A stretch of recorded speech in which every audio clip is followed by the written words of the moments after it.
예, 저희가 4가지 주제 살펴봤습니다. 치솟고 있는 부동산값, 여기에 대출 규제를 하게 됐는데 과연 어떤 영향을 미치고 있는지, 트럼프와 머스크의 싸움, 또 다이애나 왕세자비의 이 7억 원피트 경매, 그리고 시청역 역주행 사고, 지금은 안전할까? 이 4가지 주제 짚어봤고요. 다음 순위 바로 6위로 가보겠습니다.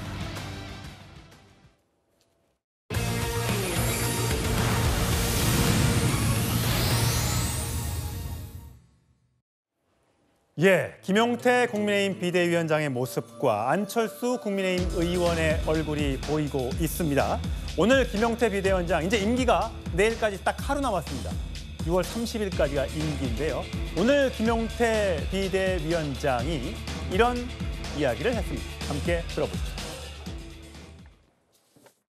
오늘은 순직 해병대원 사건의 진상규명 과정에서 유가족께 상처를 드리고 국민께 실망을 드린 점을 사과드리기 위해서 이 자리에 섰습니다. 비록 국민의힘이 당론으로 반대했던 특검이지만 특검을 통해서라도 이 사건의 진실이 명명백백히 밝혀져서 순직 해병대원이 편안히 영면하고 수사 과정에 참여했던 박정훈 대령 역시 군인의 명예를 회복할 수 있기를 바랍니다. 또한 이 사건을 포함해서 지난 정권 시기 국민의힘에서 논의된 당론 제도에 대해 근본적인 성찰이 이루어지길 바랍니다.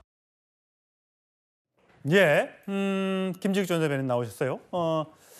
임기 하루 앞둔 비대위원장, 하루 앞두고 나온 제안이 얼마나 효과적일지는 모르겠습니다만 당론 채택 시 권력자에 종속되지 않고 당원 주권, 유권자 지향, 국회의원의 자율성을 제도화할 필요가 있다라고 이야기를 했습니다. 그러면서 최해병 순직 사건에 대해서 표결에 참여하지 않았던 본인 스스로부터 먼저 반성한다라고 이야기를 했습니다. 자, 이것을 계기로 국민의힘이 좀 달라지겠습니까? 아니면 그대로 갈 것 같습니까? 글쎄요, 좀 달라졌으면 좋겠는데 달라질 것 같지가 않아서 좀 안타깝다, 이런 생각을 해봅니다. 오늘이 이제 임기 사실상 마지막 날 아닙니까? 마지막 날 반성과 사과를 한 부분에 대해서는 평가를 좀 해야 되겠지만 늦어도 너무 늦은 어떤 반성과 사과가 아니었을까라는 생각이 듭니다. 김용태 비대위원장이 얼마 전에 이제 5대 개혁안이라는 걸 던졌고 그 안에도 보면은 탄핵 반대 당론을 무효화하자라는 것도 개혁안으로 던졌는데 사실 당내에서 아무런 그 후속 조치나 반향들이 없었다. 그렇다면은 오늘 얘기한 이 최해병 특검과 관련한 이 얘기조차도 역시나 당내에서는 전혀 반향을 불러오지 못할 가능성이 너무나 커 보인다라는 측면이 김용태 비대위원장이 갖고 있는 한계를 그 노골적으로 여실하게 보여준 측면이 있는 게 아닌가 싶습니다. 지금 원내대표가 새로 뽑혔습니다만 잠시 후 저희 채널에 출연할 예정인데 송원석 원내대표가 비상대책위원장까지 겸하는, 그래서 관리형으로, 그래서 8월 또는 9월에 있을 전당대회를 치르는 방안이 유력하게 지금 검토되고 있다고 하죠. 정광재 대변인 나오셨는데 오늘 안철수 의원이요, 이런 얘기를 SNS에 올렸더군요. 대선 백서 만들자. 정작 왜 졌는지 누구도 분석하지 않고 평가하지도 않고 기록하지도 않는다. 무작정 칼부터 들면, 메스부터 들면 병을 더 크게 만든다라고 얘기하면서 백서 만들자고 했는데 사실 국민의힘이 백서 만든 게 한두 개가 아니잖아요. 지난번 작년에 총선 지고도 백서를 만들었는데 그 백서를 왜 두께 만들었냐, 누가 발표하냐고 엄청나게 논란이 있었잖아요. 네, 사실 백서 만드는 작업은 전 반드시 필요하다고 생각합니다. 우리가 사람도 성공한 사람들의 공통점을 보니까요, 일기를 잘 쓴 사람이더라고요. 그러니까 무엇을 잘했고 무엇을 못했는지, 큰 선거에 이렇게 큰 패배를 당했다면 다음 선거에는 어떻게 하면 이길 수 있는 것인가에 대한 처절한 반성이 필요하다고 생각합니다. 그 반성을 쓰는 과정에서 가장 중요한 게 백서라고 생각하고요.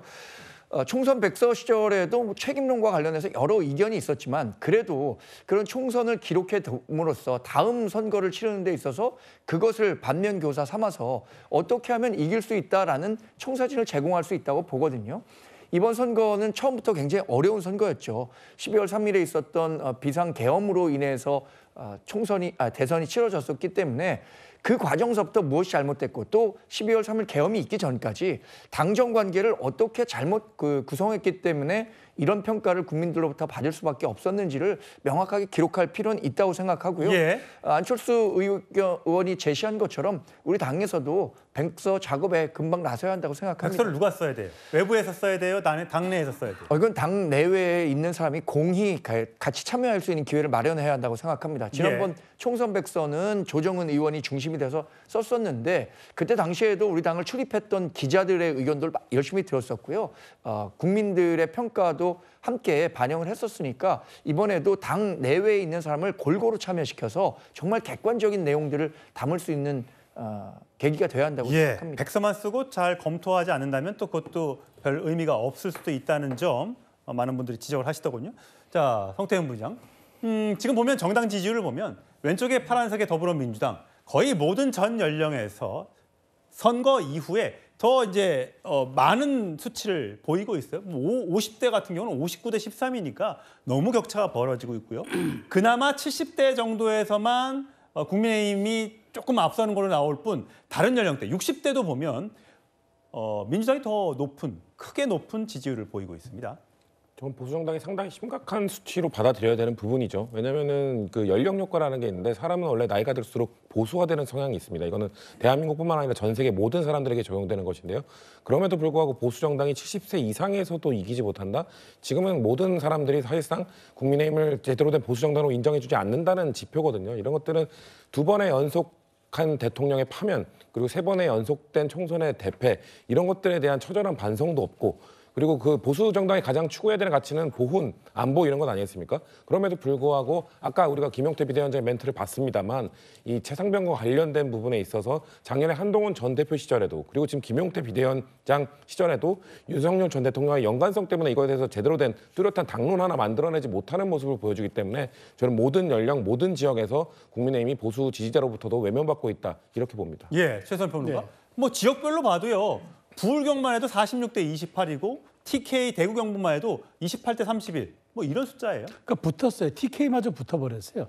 이건 정말 아주 위험한 징후라고 볼 수밖에 사실 없습니다. 지금 TK나 PK는 국회의원 숫자만 놓으면 국민의힘이 압도적으로 많잖아요. 그래서 이번 대선을 총선의 결과에 대입시키면은 80석 이하로 줄어들었을 거다라는 지금 얘기가 나오는 것 아닙니까? 그럼 이건 엄중한 현실이에요. 그런데 저는 국민의힘의 더 심각한 문제가 뭐냐면은 국민의힘이 지금 믿을 수 있는 거는 자 보십시오. 지금 국회에서 막을 수 있는 뭐 의석수가 됩니까? 상임위원장이 있습니까? 아니면 대통령 거부권을 막을 수 있는 방법이 있습니까?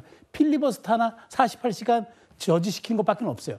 그러면 여기서 가장 큰 무기는 뭐냐? 국민의 여론이거든요. 그렇죠. 국민의 여론만이 민주당의 독주를 제어하고 국민의힘을 그나마 의석수 높은 여론으로 좀 보완해 줄 수 있는데 그게 지금 안 되고 있는 징후가 나타나면 국민의힘은 기댈 데가 없다는 거예요. 저는 이게 더 심각한 문제다. 그런데 아무도 이 위기의 징후를 받아들이려 하지 않는다. 저는 이게 문제라고 봅니다. 예.